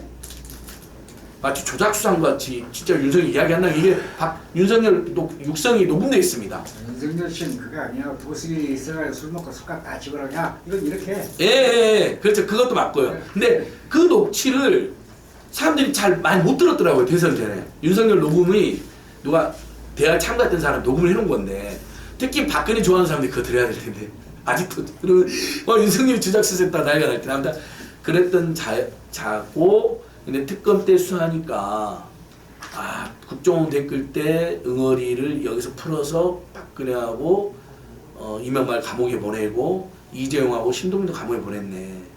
그래서 정의로운 검사로 다들 착각을 해버린 거죠. 근데 그 윤석열 공부를 조금만 해보면 검찰 내에서도 가장 저질 검사였고요. 늘 자기 측근 아까 우리 선생님 말한 것처럼 자기 측근들 재벌이라든지 최은수나 김건희한테 용돈 받아서 그냥 술 사주고 룸사롱 가고 폭탄주 먹고 용돈 주고 지 돈도 아닌 거로 뭐 그래갖고 인기 좀 끌고 그 특수부 중심으로 나머지 검사들하고는 사이가 좋지도 않았고요. 또 완전히 우리 국민이 속아버린 거죠. 저도 속았습니다. 솔직히 민망합니다. 그 생각만 하면 너무 제 스스로 낯이 뜨겁습니다. 좋은 검사인 줄 알았습니다. 진짜 완전히 당한 거죠. 근데 요즘 이야기하는 거 한번 보세요. 자유만 이야기하잖아요. 그리고 뭐 주 120시간 이야기하고 전혀 현대 사회의 민주주의 정점과 노동 존중, 휴머니즘에 대한 인식이 하나도 없는 겁니다. 교과서도 안 읽어봤는데 없애버려야 된다잖아요. 아니 안 읽어봤으면 말을 하지 말아야죠. 뭐 너무 무능하고 무시가 무례합니다. 이태원 참사 현장에서 여기서 이렇게 많은 사람들이 죽었다고 삿대질 하잖아요. 어떻게 그런 짓을 합니까? 그 다음에 그 유명한 말을 남기죠. 압사 대진탕이겠지. 보고도 안 받고 온 겁니다. 일반인들 따라 술 먹고 온 겁니다. 저는 확실합니다. 보고를 받았던 우리나라 공무원들이 보고를 얼마나 잘하는지 다 아시잖아요. 다 큰 글씨로 이태원 그 현장에서 압사로 몇 미터 넓이 몇 미터 길이 몇 미터에서 다 보고했을 거예요. 안 읽고 온 거예요. 술 취먹고. 그러니까 막 삿대질하고 여기서 이렇게 많이 죽었어 그러더니 갑자기 압사라고 내진탕이겠지라. 어떤 언론, 어떤 국민도 내진탕 말을 쓴 적이 없어요. 그 사건에 대해서는. 왜냐면 내진탕이 아니니까. 진짜 압사니까 말도 안 되는. 근데 윤석열 내진탕이 나죠. 그러니까 공부도 하나도 안 합니다. 이건 이미 용산에 출입하는 기자들하고 국민의힘 내 약간 양심 세력들이 밖으로 흘려줍니다. 공부 하나도 안 하고 맨술만 먹고 마음대로 하고 반말하고 욕하고 삿대질하고 회의할 때 심지어 1시간이면 59분 본인이 이야기해버리고. 근데 알아서 이야기하는 게 아니라 그런 거 있잖아. 무식한 이야기를 마구 막 지 멋대로 하고 끝낸다. 보고서 올리면 싫어하고. 그러니까 이제 윤석열에 대해서 우리 국민이 이제 실체를 많이 알게 됐죠. 근데 천공하고 김건희 꼼짝 못하고. 어렸을 때부터 지 비리를 너무 잘 알고 또 지가 이렇게 막 돈도 많지 않은 검사 시절에 조나무, 그다음에 무속인들, 최은순, 김건희 이렇게 올리면서 용돈 받고 로비해주고 비호해주고 다 그때 도이치모터스, 고노스 다 그 사람들이 한 통속이로 다녔습니다. 그리고 그 시기에 김건희의 경력 조작이 맹렬하게 일어납니다. 왜? 검사들하고 제가 어울리고 로비를 하고 향을 제공하고 비호를 받으려면 지도 급을 맞춰야 되니까 계속 경력적에서 마치 대학 교수인 것처럼 그래서 김 교수라고 불리고 막 그런 겁니다. 다 사기를 쳐가지고 5개 대학에서 사기를 쳐가지고요. 그러니까 이제 그렇게 아주 너절한 자고요. 가장 극단적인 자이고 거기에 폭력적인 것까지 하죠. 그러니까 이준석이한테도 이 새끼 저 새끼 이준석이 그랬잖아요. 이 새끼 저 새끼보다 더한 말도 했다고. 나중에 이준석이도 아마 지금은 이제 서슬 퍼르니까 국민의힘 안팎에서 침묵하는데요. 좀 있으면 용산 집무실에 쫓겨난 청와대 직원들이 있거든요. 그 사람들이라든지 아마 폭로가 올 겁니다. 김건희가 무슨 짓을 했고 윤석열이 무슨 짓을 했는지 안에서 다 알지 않겠어요? 근데 그런 것들이 드러나고 천공이나 김건희의 국정농단, 국정개입이 조금 더 드러나고 뭐 그러면 저는 그 다음에 이제 국민의힘 내에서도 윤석열 세력에 대한 엄청난 불만이 쌓여가고 있습니다. 총선 앞두고 갑자기 검역관이나 윤핵관으로 다 후보를 교체한다. 이거 탈핵시키자 이야기 나올 수 있죠.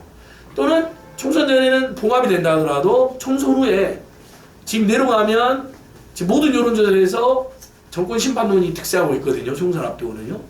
윤석열 안 찍게 35% 지지율이니까 무조건 어쨌든 야당이 압승을 할 겁니다. 그러면 200명 이상 야당 의원이 되면 탈핵하자는 이야기 나올 수 있습니다. 그러니까 그 전후에서 저는 근데 막 희망 고문하면 안 되죠. 당장 뭐 상반기에 된다 막 그렇게 이야기하면 안 돼. 그렇게 쉽게 이야기하면 안 될 것 같아요. 상반기에 된다 해갖고 막 나왔는데 100만 모였는데 안 되면 어떻게 해요? 윤석열, 김건희는 버팁니다. 그만두는 순간 감옥 간다는 걸 잘 알고 있어요. 지금 이재명 수사 구속영장 청구서 한번 봐보세요. 차차이 완전 수사 자체가 조작이에요. 배임죄를 조작해놨거든요. 이건 부동산 전문들은 말도 안 돼요. 대법원에서 인정한 공익환수 금액이 5,503억인데 거기에는 1,800만 써놨어요. 나머지가 다 배임이라는 거예요. 그 사업자들이 안 내려고 한 돈 뜯어내가지고 공산당 역같은 새끼 셀도 안 먹힌 놈이라는 걸 직접 들었잖아요. 그게 녹음에도 있고 재판에도 나와 있거든요. 그런 사람이 그래서 뜯어낸 거잖아요. 어쨌든 5,503억을 사업자가 안 내려고 했는데 나중에 니들 이익 볼지 모르니까 내라 이놈들아 그런 거잖아요. 근데 그걸 배임으로 몰았는데 그거는 정치검찰 놈들 나중에 다 감옥 갈 겁니다. 윤석열, 한동훈까지 포함해서. 그러니까 더 길을 쓰고 버티겠죠. 그러니까 민중의힘으로 압도적으로 막 500만 명씩 모여갖고 끌어내리지 보다는 결국 국회가 움직여야 해야 되는데 그런 총선 전후에서 저울의 찬스가 올 거다. 그다음에 안에 이 김건희 천공 세력의 특성상 뭔가 이상한 짓을 또 벌이다가 국민한테 결정적으로 결켜서 도저히 국정 자체가 이렇게 운영이 안 되는 사태가 올 수도 있다. 이렇게 저는 전망하고 있는데 감히 희망 고문을 함부로 못하는 총선 전후에서 예, 올해 또는 총선 전후에서 큰 그 말씀은 임기를 마치진 못하겠다라고 하는 건 확실합니다. 마치지는 못할 거라고 저는 확신하고 또 임기를 마치게 해서도 안 된다. 그러다 진짜 전쟁 날 수 있습니다. 그러면 저기 예, 노동자, 농민 다 우리 서민들 다 죽을 수 있습니다. 지금 너무 살기 힘든데. 방금 말씀하신 데 내년 총선에 200명 된다고 야당이 그러셨나요? 그 이상 돼야죠. 그래서 중대선거구제가 정치개혁이 일환이긴 하지만 윤석열이 제한 중대선거구제에서 단호히 거부하는 겁니다. 왜냐하면 그것은 그래서 중대선거구제 하면 국민의힘이 100석 이상 무조건 됩니다. 지명도가 있어가지고 조직력이 있고 금력이 돈이 있어가지고요. 우리 양홍원 선배님은 선거에 나오기도 합니다. 2등하고 3등 무조건 돼요. 걔들이. 그럼 100명 돼. 그 꼼수로 제안한 겁니다. 윤석열이 지가 뭐 중대선거 뭔지는 모르는 놈이에요. 지금 말하는 야당이라는 것은 민주당을 두고 이야기하는 거 아니에요? 아니요, 민주당은 우리 다 범진보 야당 아니, 다 그 포함하는 200명 된다는 게 예. 300명 중에서 예. 와 야무지시네. 아니 되게 만들어야죠. 헤어지 개헌. 지지율 30대 35% 정권인데 그리고 윤석열이 이렇게 김판 치는데 야당이 승리 못하면 그건 야당도 아니죠. 근데 야당도 진짜 정신 차려야죠. 그러니까 잘 싸우고 잘 정책 내고. 저는 한 그런데 지금 우리가 그 지난 그 우리가 민주화 어떤 통일운동 평화운동 하면서 그 군사독재를 무너뜨렸는데 예. 그 위에 진짜 민주주의가 와야 되는데 민주주의가 안 오고 군사독재가 물러난 자리에 제일 수혜가 그 부패한 관료들하고 재벌 그다음에 검찰이 그 수혜를 입었거든요. 그러니까 민주주의라는 게 인민들 대중들이 모든 걸 기업이고 다 통치하고 견제하고 네. 이게 견제하고 이렇게 통치해야 되거든요. 근데 거꾸로 지금 소수 재벌들이 정말 사실은 윤석열 오늘 길에 5년짜리인데 5년 못 갈 것 같지만 사실 그 뒤에 진짜는 이 재벌 왕국이 예. 재벌들이 이 양육하나 뭐 중소기업 대기업 예. 공농 이거 모든 사상초의 0.78명 어떤 저출산이나 예, 출생률이. 양극화 고령화 그다음에 저출산 그다음에 뭐 기후위기 모든 예. 게 다 재벌들이 만드는 건데 어떻게 보면 이 재벌의 경기력 집중 때문에 모든 게 다 생긴 거거든요.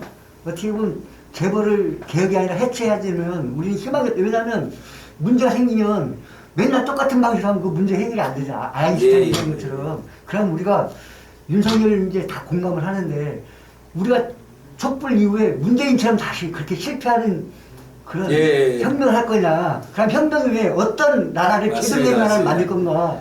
이런 만민공동에서 그 재벌 예. 그래서 뭐 만민공동의 직접민주주의 뭐 그다음에 뭐 추첨제 민주주의 뭐 여러 대안이 나오고 촛불행동 안에서도 박근혜 퇴진 비상국민행동은 시민혁명이 성공하고 해산해버렸잖아요. 그냥 대선을 아니 맞이했잖아요. 그리고 예 그래서 세계에서 진짜 경탄으로 봤는데 1,700만 2천만 갖고 살 보이는데 어떤 폭력사범 하나 없었는데 예, 단 한 명도 안 더 다쳤어요. 놀라운 게 뭐냐 표가 없었다는 거야. 뭐가 변했지? 예. 문재인은 완전 재벌 하수인. 그래서 말씀드리니까 그래서 촛불행동은 만약에 우리가 제2차 촛불시민혁명 선거에서 윤석열을 끌어내리면 뭐 정당을 만들지 않는다 하더라도 촛불행동 자체 창당을 할 수가 없으니까 해소도 안 되고 어쨌든 그때처럼 그냥 바로 해산해가지고 민주당이나 정의당에만 맡기는 게 아니라 강력한 그러니까 그들과 연대를 하든 추동을 하든 하는 정치적 대안을 갖고 있어야 된다는 이야기를 많이 하시더라고요. 그건 저도 맞는 것 같고요. 그다음에 결정적으로 문재인 정부가 어쨌든 집권했는데 근본적인 그러니까 남북 관계도 얼마나 애 같았습니까? 세상에 개성공단하고 금강산 둘 중에 하나를 했어야죠. 그냥 해버리면 되죠. 미국이 뭐라 하든 그걸 하나 못 해는 겁니다.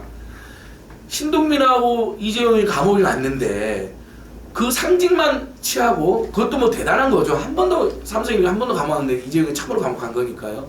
근데 실질적으로 경제민주화와 노동존중과 국민경제 균형적 발전과 중소기업 중성을 보호를 했어야 했죠. 제대로 못했으면 맞습니다. 선생님 말씀. 그래서 천추한이죠. 요즘에 문재인 대통령 인기가 나날이 떨어집니다. 왜냐하면 윤석열이 포악한 짓을 할 때마다 와 우리가 문재인 정부와 당시 여당에 대한 실망으로 윤석열이 된 거기 때문에 문재인이 왜 그렇게밖에 못했나. 마지막까지 중소상공인들 코로나 지원금 달라고 아우성했는데 홍남기 편들어 좀 안 줬잖아요. 사람들이 막 열받아서 쌍욕을 말하는 정도까지 갔습니다. 문재인 좋아했던 사람도 막 최근에 실망스럽다. 뭐 퇴임한 사람 오늘 이런 평가하는 자리를 하니까 어쨌든 그딴 식으로 하면 망하는 거죠. 제2차 촛불행동도 또 예를 들면 윤석열 같은 놈한테 또 정권 뺏겨서 이렇게 매일처럼 당하는 거잖아요. 있어서는 안 되니까 집권하게 되면 정말 근본적으로 선생님 말씀하신 것처럼 사회경제적 개혁을 해야 됩니다. 그래서 노동자, 서민, 민중들이 먹고 살기 좋은 나라, 출생률 올라가는 나라, 노후 불안 없는 나라로 완전 초점 맞춰서 보니까 민주주의가 밥을 먹여주고 민주주의가 민생의 대안이라는 걸 확실히 보여줘야 돼요. 그럼 부분적으로 실망하더라도 이렇게 무능하게 정권 뺏기지 않겠죠. 저도 그렇게 생각하고 그걸 추동하기 위해서라도 민주당이나 정의당, 진보당들이 분발돼야 되지만은 범시민, 예를 들면 촛불행동이든 나중에 박근혜, 윤석열 퇴진 범국민 본부든이 살아남아서 그들의 개혁을 계속 추동하는 역할까지 했으면 좋겠어요. 2010년대는 진짜 촛불혁명 홍보가 바로 해산했거든요. 제가 그때 임원이었기 때문에 알죠. 지금 생각하면 후회도 되더라고요.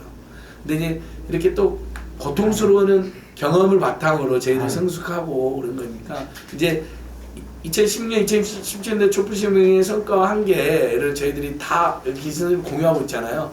이번에는 그런 실수를 반복하지 않도록 철저히 노력하겠습니다. 그런 측면에서 보면 우리 뭐 촛불행동이든 또 국민이든 네. 이제 대의제 민주주의라고 하는 것에 대한 정확한 좀 폭이 이건 대의민주주의로 민주주의가 가서는 안 된다. 네. 우리 이제 주권자인 국민이 또 직접적으로 정치에 함께 해내야 하는 그래서 그 전환적 사고가 필요한 것 같아요. 그래서 민주주의의 전진으로 직접 민주주의에 대한 국민적 공감과 선언이 또 실체화하는 노력이 필요하지 않을까 싶습니다. 저희 100번 1000번 맞는 말씀입니다. 아홉 시한테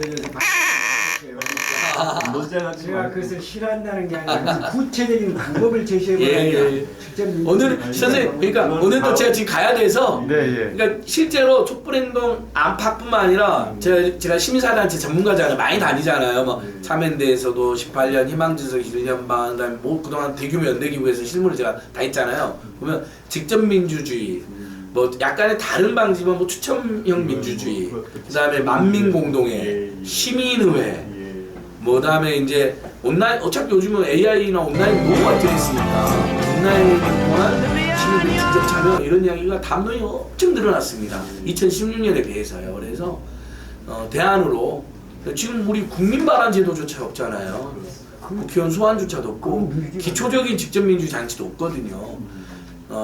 형식적으로 어쩔 수 없어 대민주주의 일부 채택했다 하더라도 지금 오히려 이 발달된 IT 기술을 바탕으로 하고 또 시민의 민도가 올라가면 직접 민주 대폭 강화할 수 있습니다. 블록체인 기술도 하려고. 예, 블록체인. 민주당도 보니까요.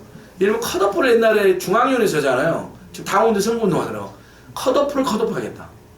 당원들이 컷오프에 개입해야지 왜 니들 마음대로 하냐. 이것도 이제 직접 민주 좀 더 당원들이 지금 강화하는 흐름이잖아요. 그러니까 누구랄 것 없이 그런 식으로 곳곳에서 그런 흐름들, 자발적 흐름들 좀 더 대중의 직접적 참여나 또는 직접 행동. 예, 직접 행동이 보장되는 방향으로 그건 분명히 또 제어를 가야 될.